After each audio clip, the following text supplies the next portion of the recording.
Olá, tudo bem com você? Eu sou André Struckel.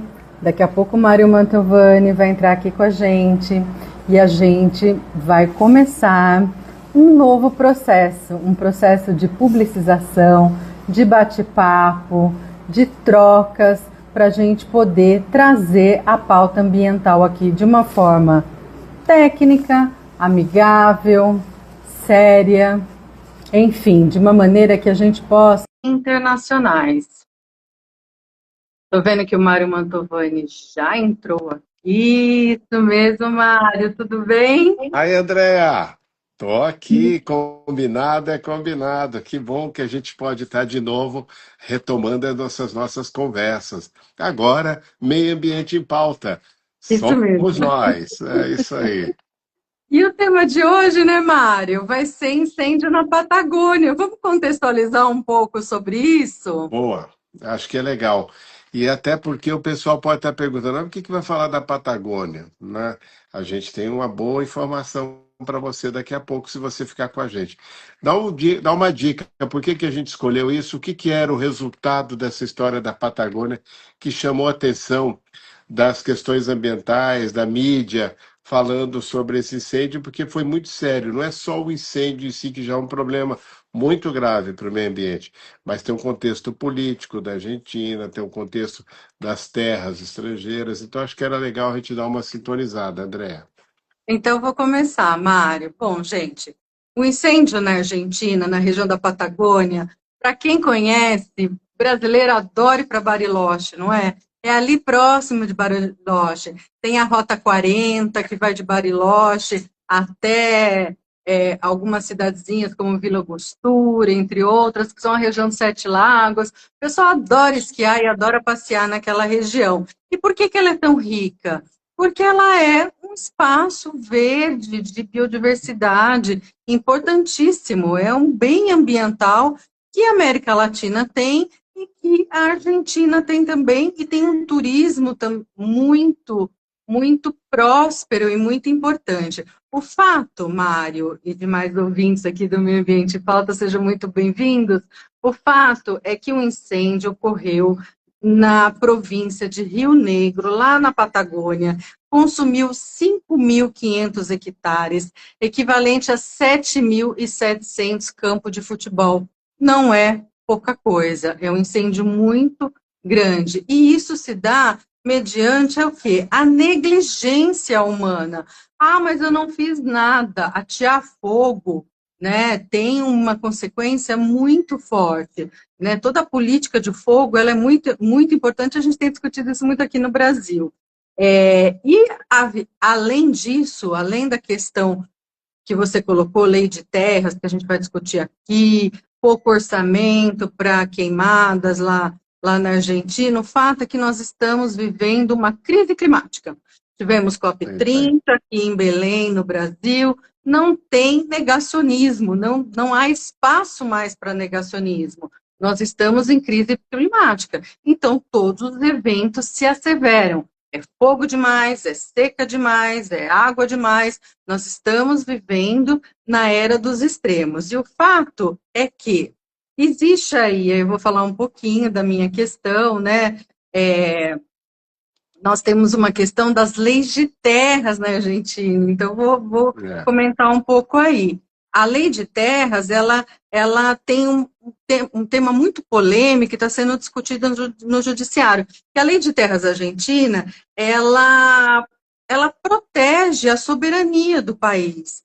Parte das terras, muito pouco pode ser repassado para estrangeiros.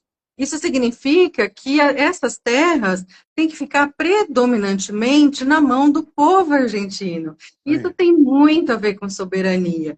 E o que se discute muito é se essas queimadas têm interferência com alteração de uso do solo, aí tem a ver com questão econômica, tem a ver com expansão urbanística, se isso se relaciona com o uso do solo após uma queimada que limpa a área, né? As pessoas acham que queimada tira as árvores, tira os animais, e aí começam-se os tratores e começam-se as obras. Então, tem uma preocupação histórica da manutenção dessa lei de terras, porque há um movimento de alterar essa possibilidade e uma especulação, digamos assim, imobiliária, né, Mário, muito pujante. Então, a gente tá num cenário de mudanças climáticas, de eventual negligência. Tem muita gente que discute se é negligência ou não, e se esses fogos eles são aí provocados, e uma necessidade de política preventiva. E aí vem a questão do orçamento. Será que o Também. governo argentino está repassando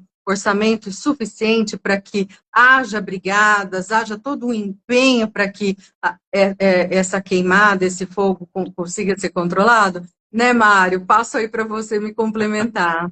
Que legal, André. Foi até uma provocação falar dessa história do fogo na Argentina. Mas é porque a gente perdeu o time quando nós não comentamos nas nossas lives, né? No nosso Minuto Anama, em outros espaços, a gente não comentou sobre os incêndios aqui. Perdemos esse time. Mas o que que acontece? Por que que a gente chamou agora essa atenção? Porque temos que nos preparar para o próximo, daqui 4, 5 meses. Nós já estamos de novo entrando no outro ciclo de secas, para em agosto, setembro, outubro, nós temos de novo o inferno, como a gente chamava, no caso dos incêndios no Brasil. Guardadas as proporções, eu acho que a gente tem que ver que na legislação brasileira, né, por exemplo, eu que enfrentei ali no Congresso Nacional a bancada ruralista, querendo tirar a responsabilidade do fogo para aquele que está ali na sua área. Primeiro que a gente conseguiu colocar uma coisa, né? A área de Mata Atlântica, por exemplo, lá secundário, estágio médio, avançado ou primária, se pegar fogo, ela não perde a característica, ela mantém a característica, vai ser recuperado para que tenha ali. Então, essa pressão é muito grande desse pessoal que quer fazer a expansão. A expansão da Mata Atlântica, tem um livro do Orendin, que é muito importante, quem não leu precisa ler, chama-se A Ferro e Fogo. A Mata Atlântica, 90% dela foi no ferro e fogo, que foi reduzida para os ciclos econômicos, é lógico, mas foi a ferro e fogo. A Amazônia, toda aquela o arco da destruição é fogo. Nós vimos agora o André Lima, essa semana, dando notícias da redução e do pacto que fizeram com os municípios para que não tivesse ali mais esse índice violento de fogo. E aí tem umas coisas também interessantes, André, que a gente pode estar trazendo. Essa semana nós estamos lá no planejamento da Fundação Florestal, que eu sou presidente voluntário, já discutindo como é que a gente vai encaminhar ao trabalho com relação ao fogo, quem são os voluntários que vão estar atuando nisso. Nós vamos estar chamando esse pessoal que é de proteção e de combate a fogo para formar as brigadas. Né? Também eu estou lá no SOS Pantanal, sou fundador e sou do conselho, estamos discutindo como é que a gente vai se preparar para o fogo que vem aí. Se até algum tempo atrás, e você falou muito bem do orçamento, não tinha nem no orçamento uma rúbrica para fogo. Agora não tem como você não olhar, porque o estrago que faz do fogo, olha o Pantanal, quase 50% pegando fogo, né? Olha a Mata Atlântica, olha a Amazônia. Então não tem mais jeito. Esses extremos climáticos trouxeram o fogo como uma realidade.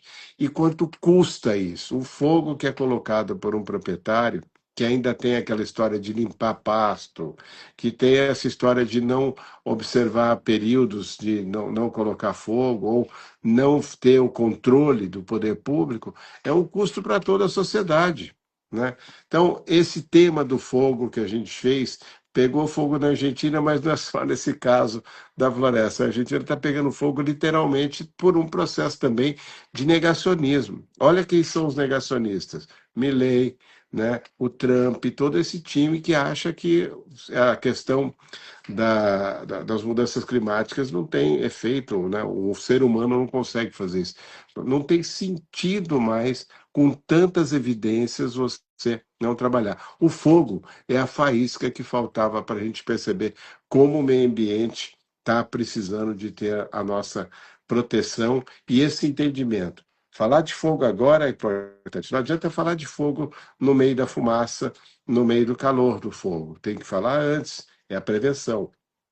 é E, mais barato. Mário, voltando à questão da Argentina, a lei de terras, ela colocava um percentual, 15%, aí tem uma pressão muito grande, você citou o governo Milei, né, do presidente da República, para alterar um decreto para alterar essa lei, o Poder Judiciário segurou lá, mas existe também, aí na outra notícia, que muitos projetos de lei que não foram aprovados na Argentina, é, graças ao movimento ambientalista de lá, que permitir o uso do solo após incêndios, quer dizer, então era uma floresta e vira agricultura ou É. empreendimento. Então, além da pressão da mudança da lei de terras, existe essa lei de zona de queimadas, né, onde os ambientalistas têm segurado muito, né, Isso esse aconteceu aqui, assunto. Andréia. O sonho dos ruralistas era exatamente isso. Pegou fogo, eu converto a área. Né? E a gente embarrou aqui também, os voluntários, os ambientalistas seguraram a onda aqui. Mas olha só, isso é um fenômeno que a gente precisa ficar atento, principalmente na América Latina, que está sendo hoje muito impactada por esses governos que vêm com essa história do negacionismo. Né? E ainda ressuscitando o petróleo, inclusive aqui. E assim como no Brasil, Mário, a Argentina também tem um sistema nacional de manejo de fogo. Foi aprovada Isso. lá em 2015. Ela proíbe queima de terras para expansão agrícola, urbanização e tudo mais. Nós temos aí uma crítica, não em relação à legislação, nós temos uma crítica em relação à efetivação dessa lei, à implementação dessa lei, justamente por, às vezes, problemas de competência entre entes federativos, né, entre as províncias, sobreposições, fiscalização deficitária e a questão do orçamento, né? Como é que a gente investe, como a gente falou no início. E lá também, Mário, tem uma lei de ordenamento territorial de bosques nativos. É Isso. uma lei 26.331, conhecida como a Lei de Bosques. E ela regulamenta o eventual desmatamento, as queimadas florestais e tudo mais.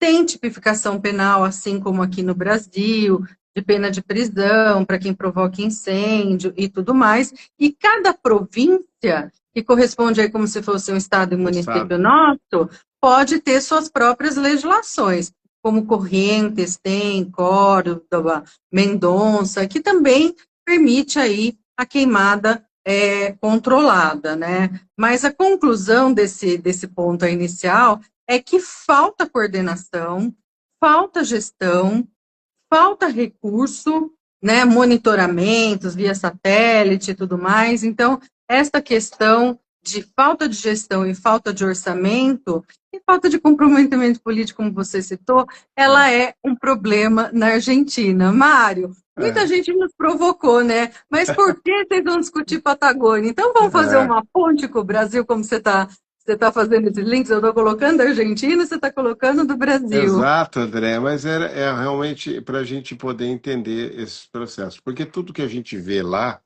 é um processo que a gente enfrentou aqui, né? Agora, por exemplo, você tem hoje o combate com aviões, com helicóptero, qual a efetividade disso? Há uma discussão hoje sobre você usar aqueles líquidos que possam fazer, que apagam o fogo de uma melhor forma, né? Aí o pessoal fala, bom, isso causa impacto no meio ambiente, isso caindo no rio, qual que vai ser desses retardantes?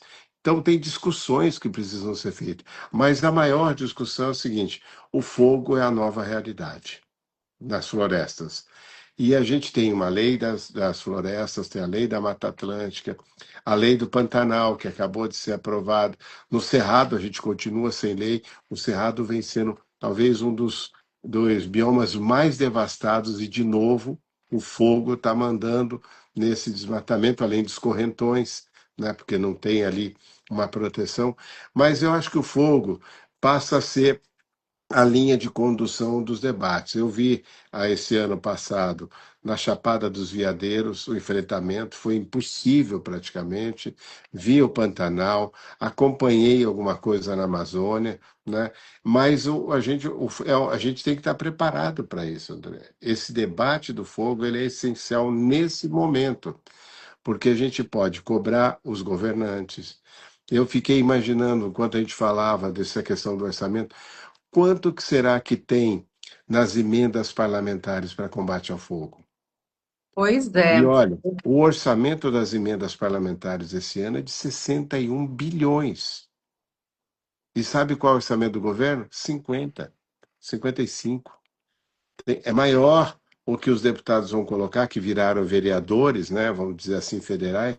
Será que alguns desses que estão na nossa região, cada um que está vindo aqui a gente, pergunta para o seu deputado aí na região que tem fogo, quanto foi colocado de emenda parlamentar para comprar equipamento, para comprar bombas costais, para comprar abafadores, para comprar uniforme, para as brigadas, né? Hoje eu recebi uma mensagem do Rubens Born, que mora aqui em Valinhos, junto com a gente, na Serra dos Cocais, apresentando um edital do Fundo Casa para as brigadas voluntárias. É agora que a gente tem que fazer, não vai fazer lá. E a gente tem que estar muito atento a isso. Eu fiquei pensando seriamente, eu não vi nenhuma emenda de todas as que eu acompanhei, e são só barbaridade, né? Todas elas, desde fazer uma rua asfaltada numa cidade que o cara tem voto, mas nada de estrutural. E o É. fogo hoje exige medidas estruturais. Então, a gente pode estar aqui hoje, dessa nossa conversa, trazendo isso. Você aí que está na sua região, como é que você está conversando com o seu deputado para dizer, olha, quanto você colocou na sua emenda parlamentar para a questão do combate ao fogo? Né? Até Isso é uma porque, questão. Mário, o Brasil tem a Política Nacional de Manejo Integrado do Fogo. Isso é bem recente. É de 2024. É E de a Frente julho. Parlamentar Ambientalista puxou esse debate, André. Foi muito importante a presença da frente.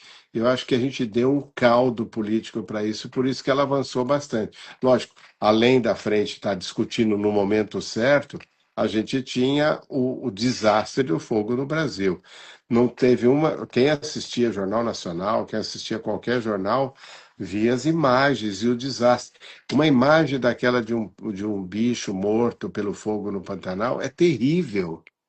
Eu acho que a USS Pantanal, né, que a gente está lá trabalhando, teve tanto apoio. Eu me lembro até de desses cantores sertanejos, fez um show para que a gente pudesse arrecadar e criar as brigadas nas fazendas, brigadas voluntárias. E teve muita efetividade esse trabalho de brigadas voluntárias no Pantanal. Luan Santana que fez esse show, né, dentro lá do Pantanal, num barco, quem quiser ver, vale a pena.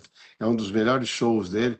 Isso todinho, esse recurso reverteu para que a gente fizesse a brigada. Aqui, do lado de Campinas, nós temos, por exemplo, a Brigada Cachorro do Mato, das mulheres que arrasam, né? Tem uma brigada aqui na nossa região que é Sussuarana, é uma brigada A só de Sussuarana, mulheres. só de mulher, lembrei delas, a gente esteve junto no debate aí em Campinas com o pessoal da Agrofloresta. Então, essas iniciativas que a gente tem que ver. A chamada da Argentina foi para fazer uma provocação. Vamos ver se a gente tem isso aqui. E que legal que a gente pode olhar no espelho, né? Nós já cometemos muitos erros que a Argentina cometeu. E nós não podemos repeti-los, porque teve muito aprendizado nesses últimos 3, 4 anos com relação ao fogo, André. Nós vamos ter que aprender muito mais. Mário, lição da Argentina que a gente pode aprender aqui no Brasil. Cortes orçamentários drásticos nos últimos anos na Argentina. E você está colocando as emendas parlamentares aí como um bom caminho, já que o orçamento federal ele está muito, digamos assim, sequestrado, né, pelo Congresso Nacional em grande Literalmente fatia. sequestrado, a gente pode dizer. Falta de prevenção. Embora o Ministério da Segurança lá na Argentina cuide de uma parte, o Ministério do Meio Ambiente cuide da prevenção, afirmam que 80%, eu estou falando da imprensa argentina aqui nas nossas anotações, 80% são causados por ações humanas. Quer dizer, então falta prevenção, falta educação, falta convencimento e essa deficiência na gestão que é da fiscalização. e sobrecarga do sistema. Só, E só uma aí lá. coisa, só uma coisa, André, você falou 80%. Realmente, na Argentina, o fogo causado por raios, tudo é uma realidade. No Brasil, nem tanto. Eu diria para você que no Brasil, 90% para mais é de ação humana. Não tem um fogo desse que a gente conhece que não teve alguém riscando lá o fósforo ou botando fogo. Então, isso é uma coisa bem importante. Desculpa, E pode continuar. normalmente lá, 90% dos brigadistas na Argentina são voluntários ou temporários, com recursos baixíssimos, né? E aí a gente chama atenção para as nossas brigadas de incêndio, que é algo que esse novo sistema no Brasil está aí procurando consolidar, fomentar e trazer, junto com a Defesa Civil, junto com o Corpo de Bombeiros, junto Isso. com a polícia, todo esse sistema para ser solidário, né? Para todo Legal, mundo fazer parte da solução legal. desses momentos, né? Ô, E outro Andréia, ponto, ah, Mário, ah, que eu quero passar para você, porque você é especialista em água, a crise hídrica que teve lá na claro. Argentina de 2020 e 2023 agravou demais os incêndios e crise hídrica é a sua praia, né, Mário? Pois é, e a gente viu, foi muito disso mesmo que É. teve. A crise hídrica também impactou aqui. Mas eu estava vendo essa questão das brigadas. Lógico que, por exemplo, as brigadas que eu vi eu dei o exemplo da Chapada dos Veadeiros, a dos quilombolas, lá, que fizeram uma brigada e dali que saiu aquela história. Lembra que nós tivemos no governo passado uma das histórias do pessoal lá do Pará, que foram presos os brigadistas e que eles foram culpados. Eu lembro até de triste memória, né, do nosso ministro que sequestrou a Amazônia e queria o Salles. Ele culpou os brigadistas e foram presos em Alter do Chão. E depois não se comprovou, eu não vi até hoje uma desculpa desse cara que prejudicou a vida daqueles 4 brigadistas.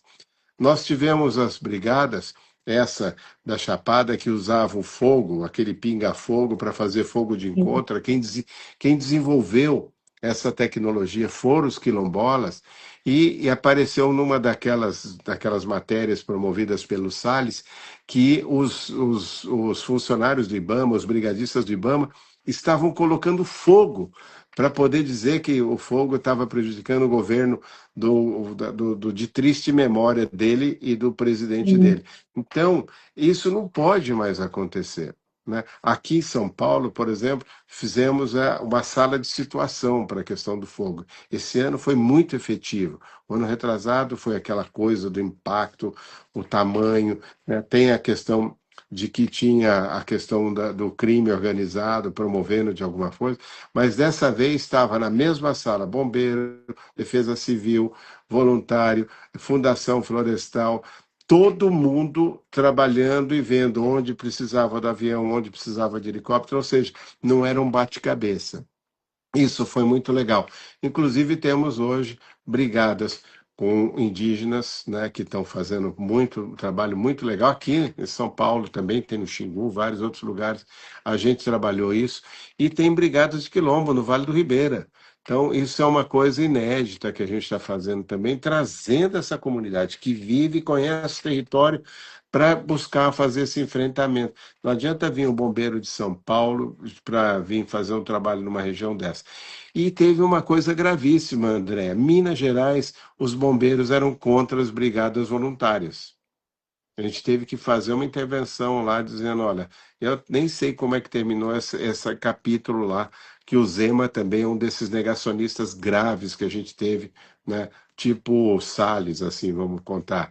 Né? Então, a gente precisa de ver um debate como esse, é importante que a gente faça agora, Sim. para que a gente, como sociedade civil, a gente, como ambientalista, possa estar, como a NAMA, como todo mundo, possa estar cobrando a efetividade do poder público. E, mais uma vez, pergunte ao seu deputado quanto ele colocou de emenda parlamentar para o combate aos fogos que a gente vai ter na próxima temporada de fogo, setembro, outubro, agosto, setembro, outubro, que está se estendendo, não é mais aquela curtinha, ela está também se estendendo. Então tem assunto bastante, graças ao fogo da Argentina, né, Andréia? Começamos pelo fogo da Argentina, voltamos para o sistema de fogo aqui no Brasil, algumas ações que a gente acha que é importante, né? Aprender com as lições do que acontece aí nos países vizinhos. E, gente, esse é o primeiro capítulo do Meio Ambiente em Pauta. A ideia é ter um encontro semanal comigo, com o Mário Mantovani, e às vezes a gente vai trazer um convidado também, um especialista, para Boa. bater papo, no máximo em meia hora, que foi um pacto que eu e o Mário fizemos, É isso notícia aí. rápida e uma notícia que tem aí um viés de duas pessoas que estão. Mário Mantovani é um dos maiores ambientalistas do Brasil, eu não preciso nem apresentar para vocês. Mas são, Chegando agora de Caxias do Sul, que a gente está fazendo um processo lindo lá que você conheceu de REURB e a sim, lei das APPs urbanas, fantástica, né? Mas é isso. E estamos indo para Minas fazer o enfrentamento aí contra a Vale do Rio Doce a semana que vem. Vamos fazer um trabalho legal. E aí estão perguntando aqui dos bombeiros na Serra dos Cocais. Vamos encarar essa briga, gente. Tem aí o Instituto Serra dos Cocais está presente e trabalhando muito bem esse tema para a gente encarar os incêndios nesse próximo ano. E lembra que tem especulação imobiliária, gente, no entorno das cidades, os grandes incêndios também feitos pela especulação imobiliária. O que a gente quer fazer, André, é exatamente no Minuto Ambiental é isso. Qual é o impacto da notícia e como a gente pode fazer engajamento, né? gente, meio É isso ambiente em aí. pauta, conseguimos aqui comentar. Em meia Fogo hora, na tamo junto. Amazônia, É. fogo no Brasil e fogo na Patagônia, que foi aí o chamariz para trazer vocês aqui com a gente. Então, até a próxima quarta-feira, às 19 horas, eu e Mário vamos prospectar qual é o assunto que está bombando na área ambiental e a gente traz aqui para comentar com você. É isso aí, Andréia. Valeu, valeu, gente. Até lá, Obrigado aí por gente. tudo, tá? Até Um mais. abração Tamo e um beijão junto. para todo mundo. Valeu, tamo junto.